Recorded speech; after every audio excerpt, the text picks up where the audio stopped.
Mirë se vini në kanalin ton, mos harroni të bëni subscribe dhe të klikoni si përzieles për të marrë njoftimet më të reja. Faleminderit! Kur mos e injoroni këtë dhimbje në këmbë, ja çfarë po ju paralajmëron.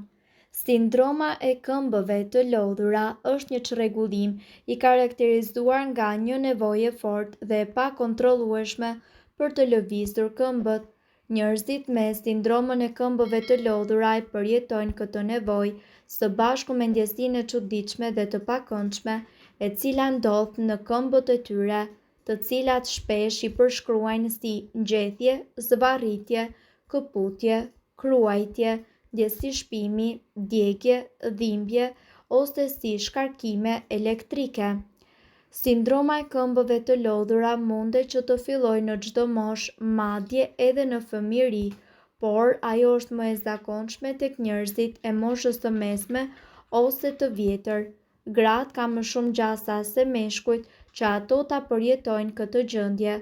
Është vlerësuar se 5 deri në 15% e njerëzve në Shtetet e Bashkuara kanë sindromën e këmbëve të lodhura. Cilat janë simptomat e sindromës së këmbëve të lodhura? Emërtimi i gjendjes flet vetë. Shenjat dhe simptomat e këmbëve të lodhura zakonisht janë këto: një nevojë e papërmbajtshme për të lëvizur këmbët, një siklet i këmbëve i cili lehtësohet përkohësisht nga lëvizja.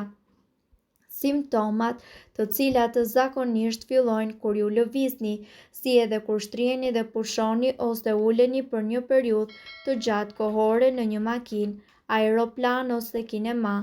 Simptomat gjithashtu fillojnë ose përkeqësohen në mbrëmje ose gjatë natës dhe munden që t'ju prishin gjumin. Përdorimi i alkoolit dhe i duhanit mundet të shkaktojë ose të përkeqësojë simptomat. Simptomat e lehta dhe gjithashtu të moderuara zakonisht munden që të lehtësohen me trajtime të ndryshme në kushte shtëpie. Rastet të rënda shpesh kërkojnë trajtim me medikamente. Kush ka më shumë gjasa që të përjetojë sindromën e këmbëve të lodhura? Disa grupe njerëzish munden që të kenë më shumë gjasa që të zhvillojnë këtë çrregullim. Ato përfshijnë njerëzit me një histori familjare të kësaj sëmundje, njerëz me prejardhje nga Evropa Veriore, gratë në 3-mujorin e tretë të shtatzanisë. Simptomat zakonisht largohen pasi lindin. Njerëzit të cilët përdorin ilaçe të caktuara, duke përfshirë ilaçet kundër depresionit, antiseptikët, antihistamitet, bllokuesit e kanalit të kalciumit dhe barnat për ndjesitë e të përzierave. Njerëz me kushte të caktuara mjekësore, duke përfshirë edhe neuropati periferike, mos funksionimin e veshkave, sëmundjen e Parkinsonit, diabetin dhe gjithashtu mungesën e hekurit. Si mund të lehtësoni sindromat e këmbëve të lodhura? Simptomat e lehta dhe të moderuara të këmbëve të lodhura shpesh munden që të trajtohen në shtëpi dhe përfshijnë banjat e ngrohta, të cilat munden që të ndihmojnë në relaksimin e muskujve. Aplikimi i yastıkëve të ngrohta ose paketimeve të akullit në këmbët tuaja munden që të lehtësojnë këto ndjesi të pakëndshme. Kushtet e duhura të gjumit, duke fjetur në një dhomë të qetë dhe të errët, duke shkuar në shtrat dhe duke u zgjuar në të njëjtat orare në ditë, duke kufizuar kohën para ekranit para se të shkoni në shtrat e të tjerë. Gjithashtu mundet të jenë të dobishme pasi sindroma e këmbëve të lodhura shpesh shkakton probleme me gjumin. Teknikat e relaksimit të tilla si për shembull yoga dhe meditimi munden të ndihmojnë në lehtësimin e stresit të shkaktuar nga sindroma e këmbëve të lodhura dhe lehtësimin e simptomave deri në një farmase. Ushtrimi i rregullt është gjithashtu i dobishëm, por stërvitja intensive nuk rekomandohet sepse mundet që të përkeqësojë simptomat tuaja. Shmangja ose kufizimi i përdorimit të duhanit, alkoolit dhe kafeinës mund të ndihmojë në zvogëlimin e ashpërsisë dhe frekuencës së simptomave. Mjekët mund t'ju përshkruajnë medikamente për trajtimin e simptomave të rënda dhe ato përfshijnë ilaç për rritjen e nivelit të dopaminës në tru, ilaç qetësues siç janë benzodiazepinat, opidet në raste ekstreme. Pyeteni mjekun tuaj për ndonjë efekt ansor potencial të këtyre medikamenteve, nëse ai ose ajo ju a rekomandon. Kurrë mos i injoroni këto shenja në këmbët tuaja pasi mund të zbulojnë shumë probleme shëndetësore. Këmbët e ftohta. Nëse i keni këmbët të ftohta gjatë gjithë kohës, atëherë ju mundet që të keni probleme me tiroidet, por arsye të tjera munden që të jenë edhe qarkullimi jo i mirë i gjakut, një problem i cili shkaktohet nga duhanpirja, presioni i lartë i gjakut apo nga sëmundjet e zemrës. Këmbët munden që të jenë të ftohta edhe për shkak të dëmtimit të nervave nga diabeti. Shkaqe të tjera të mundshme janë hipotiroidizmi dhe anemia. Dhimbje në këmbë. Kur të dhëmbin këmbët gjatë ditës, munden që ta kenë fajin këpucët.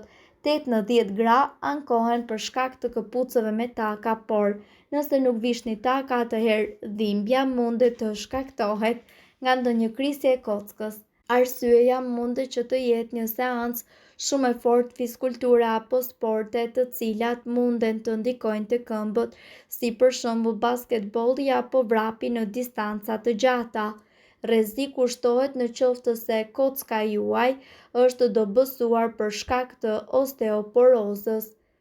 Gishta këmbe të kuq, të bardhë ose të kaltër. Sëmundja e Raynaudit mund të bëjë që gishtat e këmbëve të bëhen të bardhë, pastaj të kaltër, më pas të kuq dhe në fund të rikthehen në ngjyrën e tyre natyrale. Shkaku është një ngushtim i papritur i enëve të gjakut që quhet vazospazm. Kjo mund të shkaktohet nga stresi ose nga ndryshimi i papritur i temperaturave, por nuk ka pasoja të mëtejshme. Ndryshimi i ngjyrës mundet që të shkaktohet edhe nga artriti reumatoid, sëmundja e Sjogrenit dhe problemet me tiroidet. Dhimbje në thembër. Shkaku më i zakonshëm i kësaj dhimbje në gjuhën shkencore quhet plantar fasciitis.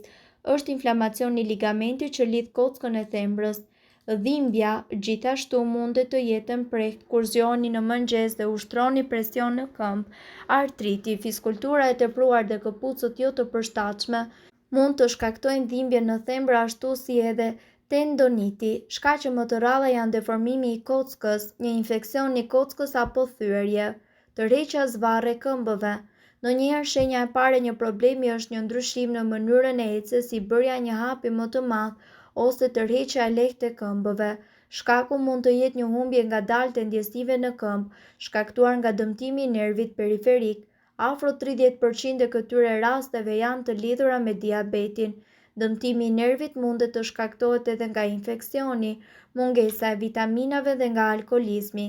Shkaqe të tjera të mundshme për tërheqjen e këmbëve përfshin probleme me trurin, shtyllën kurrizore ose muskujt. Ndryshimi i gishtave. Në këtë rast ndryshon forma e gishtit të madh dhe e gishtave të tjerë të këmbës. Thonjt janë të rrumbullakosur dhe në formë të mysët. Shkaku kryesor i kësaj gjendje është ndonjë sëmundje mushkërish, por mund të shkaktohet edhe nga sëmundjet e zemrës, mëlçisë ose edhe nga infeksione. Ëndja në këmbë. Kjo zakonisht është një gjendje e përkohshme e shkaktuar nga qëndrimi shumë kohë në këmbë ose nga udhëtimet e gjata me avion. Nga ana tjetër, nëse këmbët qëndrojnë të ëndura për shumë kohë, kjo mundet që të jetë një shenjë një problemi mjekësor serioz. Shkak mund të jetë qarkullimi jo i mirë i gjakut, një problem me sistemin limfatik ose një tromboz, edhe çrregullimet në veshka apo tiroidet jo aktive mund të shkaktojnë ëndje. Djegja në këmbë. Ndjesia e djegjes në këmbë është e zakonshme te diabetikët me një dëmtim të nervit periferik. Ajo mund të shkaktohet edhe nga mungesa e vitaminës B, myku, sëmundjet kronike, një qarkullim jo i mirë në këmbë ose nga hipotiroidizmi. Nëse doni të dëgjoni videot tona që ne postojmë çdo ditë, kliko subscribe. Ju ftojmë gjithashtu të bëni like në videot tona nëse i keni dëgjuar dhe pëlqyer ato. Faleminderit që e pat videon ton. Shpërndajeni këtë video në profilin tuaj në mënyrë që të informohen edhe shokët tuaj. Faleminderit.